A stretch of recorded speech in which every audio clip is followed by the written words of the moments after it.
Hey interwebs, Domination again, this time on sub base. I'm using the Scar H with a silencer, the AA-12 with grip, Scavenger Pro, Stopping Power Pro, Ninja Pro, some Claymores, and some stun grenades. Now you'll see I run up the side here and I look through that fence because if they rush through there, you can usually get 2 or 3 easy kills. Anyways, I place a Claymore in that doorway because that's where they're going to be coming to come and kill me, because they are murderers. Or they're playing the game, I don't know. Anyways, on sub base, B is a fairly open flag, and it's one of those maps where B doesn't usually get captured right away. And here I had epic lag. I didn't really have lag for much of the game, but I had epic lags there. That was kind of strange. Anyways, B is really open, so to ensure that I get good gameplays, I'm not going to go out there and risk my life too many times to capture B if I don't have to. So to ensure I win, I'm going to stay here and I'm going to have a good view of B, and I'm going to make sure they don't capture it. Because if I can prevent them from capturing B long enough, my team will eventually grab it. So that's a good way to get lots of kills and still help your team win. Because I do like winning. I win a lot of domination games. You can really help your team out by getting lots of kills. You don't always have to go for the flags. In a lot of my videos I will capture flags, and I think I captured 1 or 2 this game. I'm not really too worried about it. Anyways, I'm up here because I have a good vantage. I know that no one's going to be shooting me from basically anywhere unless they come up from that building to my left right now, right where I'm heading. Because we have C, so they're probably not going to be up on those buildings. I have a Predator now, but I'm in this building here, and this is a very high traffic building. They basically spawn right outside that door, and they will spawn there repeatedly, so yeah. If you can get in here with, say, a sleight of hand RPD, you can just spray at that door for hours and hours and get endless kills. So, yeah. My team captured B, and I have a Pave Low. I'm kind of holding off this building here, but as you can see, they're coming in really hard. This guy has Painkiller, and I really do not like Painkiller. It doesn't make a whole lot of sense. I really want to know what kind of pill can hold your head together when it gets shot by a 50 caliber bullet. Like, that doesn't make a whole lot of sense. You know, I can shoot you twice in the head with a 50 caliber bullet and you don't die. Like, I want to know how this pill makes your head not explode into a million little pieces. But anyways, yeah, no one likes Painkiller. I think it was kind of a stupid idea, giving people a reward for dying a whole bunch of times. Doesn't seem too logical. I have another Predator missile here. Or no, actually, that's not another Predator missile. I haven't used my first one. Or my most recent Predator missile, at least. And there was a guy hiding down there in that staircase, so I die. And we've lost C, and oh yeah, I haven't really talked about the flag setup for this map like I usually do. On sub base is one of the maps where you must have B to win, because A and C are very far apart from each other, and it's not really easy to defend both of them. So I capture C there. Yeah, you want to have C and B, I'd say. You can have A and B, but C and B is the better flag combination.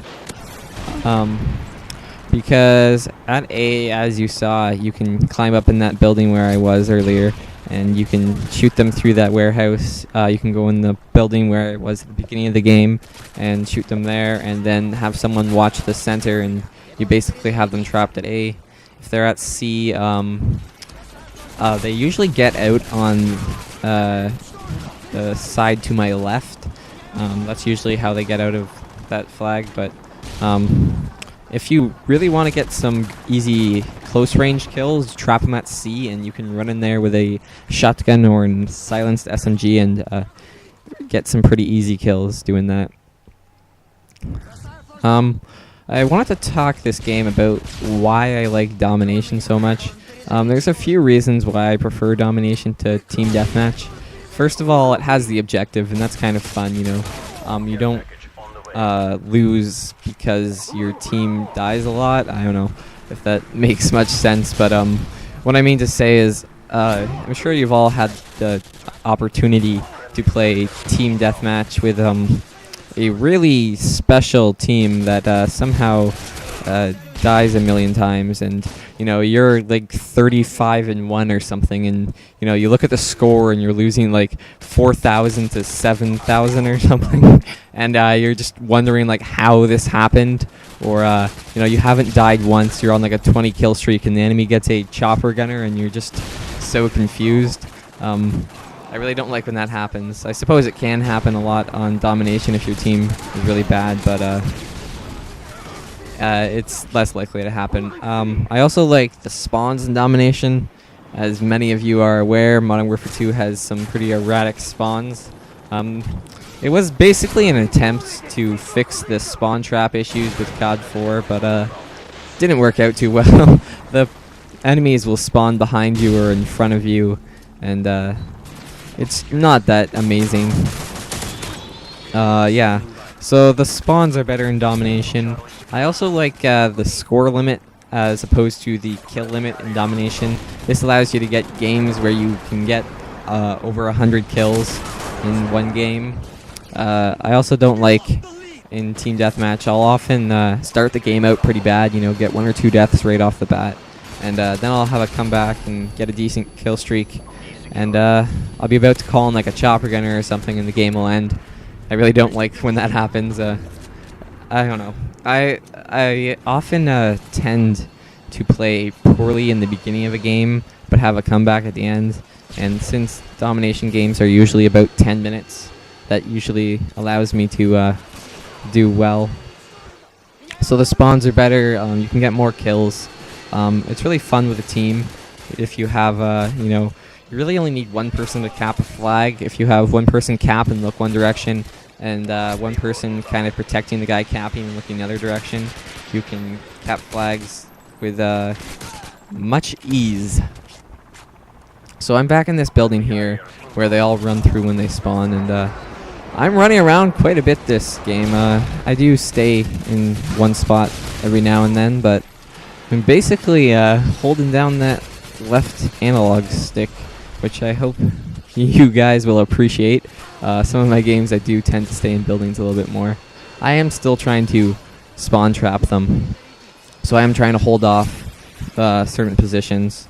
I see that guy shooting a stinger, so I go and I shoot him. Yeah, so Domination, you want to hold off their spawns, you want to hold off the routes for them to get to B. If you hold them at their one flag, then the game's really easy.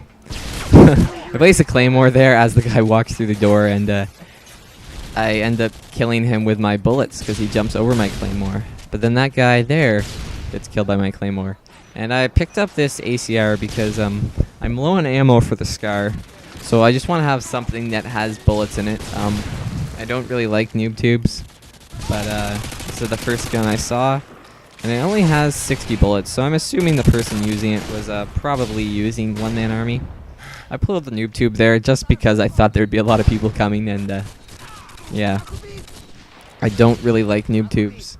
Probably because I'm really bad with them, and probably because they're really stupid. So now I'm back on this side of the map, and if you hold this side and the side I was just at and have 1 or 2 people sniping the center, they're basically stuck here at A. Right now I'm trying to run into their spawn and hopefully kill someone and get a scavenger back, because I'm fairly low on bullets.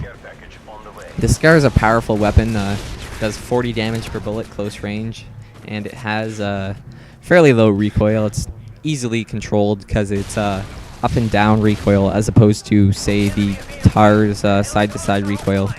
Right here my team gets an EMP and I'm temporarily blinded, and then I go to kill this guy and he has pro elite commando skills. So I end up dying, but it's all cool. Anyways, the Scar, Scar's biggest disadvantage is its small clip. I tend to use about the same amount of bullets per kill on the Scar as opposed to an ACR or a M4 or maybe a TAR. Basically, they all use the same amount of bullets. Only the the Scar only has 20 bullets when most assault rifles have 30. So its small clip is a bit disadvantageous, and I'm not sure if it has a slower reload time than most assault rifles, but it kind of feels slower. Maybe just because I have to reload quite a bit. Because yeah, I don't know. It's still a really good weapon. Some people think it's a bit overpowered. I don't really think so. The TAR can do the same damage but fires faster and has a larger clip. Only it has this greater recoil. Anyways, that's the game. The final score there is 43-3. Thanks for watching. Bye.